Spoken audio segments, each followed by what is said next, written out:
Good Tuesday morning, everybody, or afternoon, or wherever you're watching. This is lead meteorologist John Choquette here at Hail Trace and our daily update here at 12 p.m. here in Oklahoma City.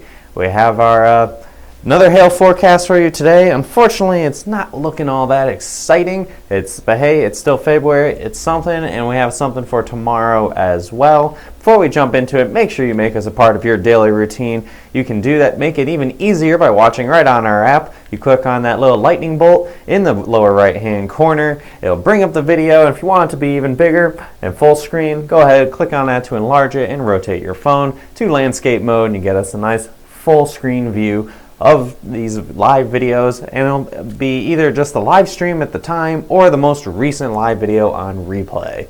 Going into the forecast today, again, there are two areas we're watching, and actually I probably should move out of the way for this one. And the first area is just the east of the Dallas Metroplex, and that's pretty much any time from right about now through the remainder of the afternoon. You see up right above my head, expected start time around 11 o'clock, so about an hour ago. Some storms kind of fired up. There's some other showers and storms up north in Oklahoma and even parts of the Dallas Metroplex as well. For the most part, I think the hail is going to be too small for those areas. For places like Shreveport, maybe even as far east or west as Tyler, Texas, and as far east as Monroe, got about a 2% chance of seeing some hail upwards of $half size. I think that's going to be pretty few and far in between as well. We have another risk area, and this is for late tonight, probably after about midnight through the overnight hours close to daybreak tomorrow. And this is going to be in the hill country of Texas and down by the Big Bend. Pretty much same basic story, up to some $half size hail possible, 2% chance for Abilene, and otherwise this is not exactly the most populated section of Texas. So a pretty quiet day today. I know a lot of you guys are going to notice that Dallas is now outside of the region. The Storm Prediction Center didn't really think there was going to be much, and when I looked into it, I tend to agree with them.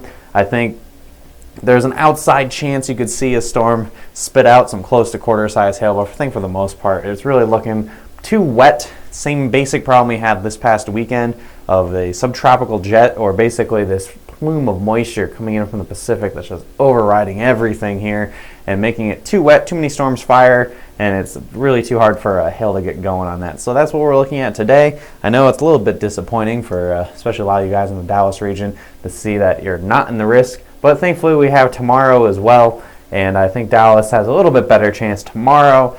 Shreveport again, further north towards Little Rock, possibly even Memphis as well. This is a preliminary forecast for tomorrow. Up to $half size hail possible, very similar to Saturday's setup.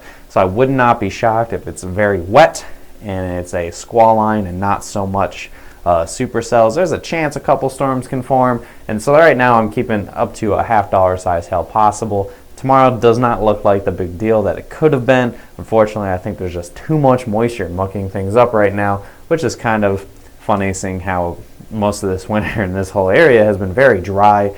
But we're getting some good moisture in here, keep from having a really bad drought. And further to the west, it looks like the drought is kind of intensifying back by Amarillo and stuff. So I really think our forecast for the year is still kind of holding true of a dry line that's going to be much closer to the I-35 corridor come springtime.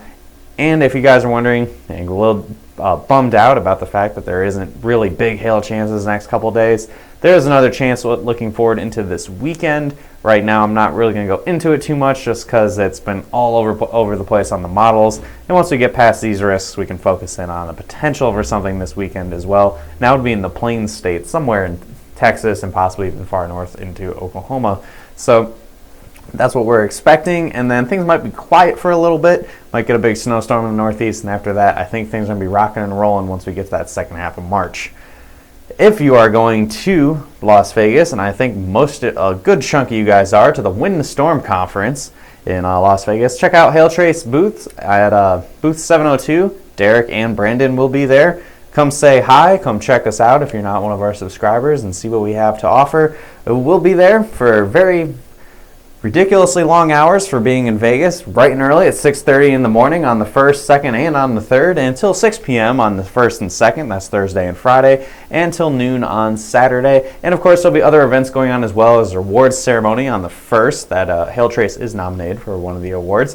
We'll be there, and also on the 2nd and the 3rd, I know there's other events going on as well. You can see Derek around there. Again, Derek and Brandon will be there. I will be here in Oklahoma City.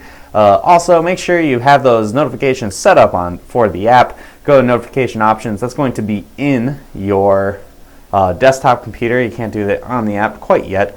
Go and select the regions that you'd like to get notifications for. That's for golf ball size hail, cities at 10,000 or more when they're being impacted, 2-star or greater maps being available for purchase if we're mapping in your area, and also notifications for these forecasts. Make sure you get those set up, select those regions, and set up your method of how it gets sent to you. Usually push notifications is the most popular, email, and also on your desktop computer. Finally, I'm sure most of you guys watch us on Facebook, so make sure you follow us and have it set to see first so we pop up right at the top of your news feed and you don't miss any of those sweet updates here at Hail Trace. They'll become much more vital once we get a little bit further into storm season and stuff really starts taking off. And of course, we'll be having updates every single day, Monday through Friday, and on weekends as needed at 12 p.m. and also doing live continuing coverage of any storms that are ongoing. That's all I have for you guys today. I hope you have a great rest of your Tuesday. We'll see you again tomorrow at noon. In the meantime, though, enjoy the rest of your Tuesday. And I'm lead meteorologist John Choquette for Hail Trace. Have a great rest of your Tuesday.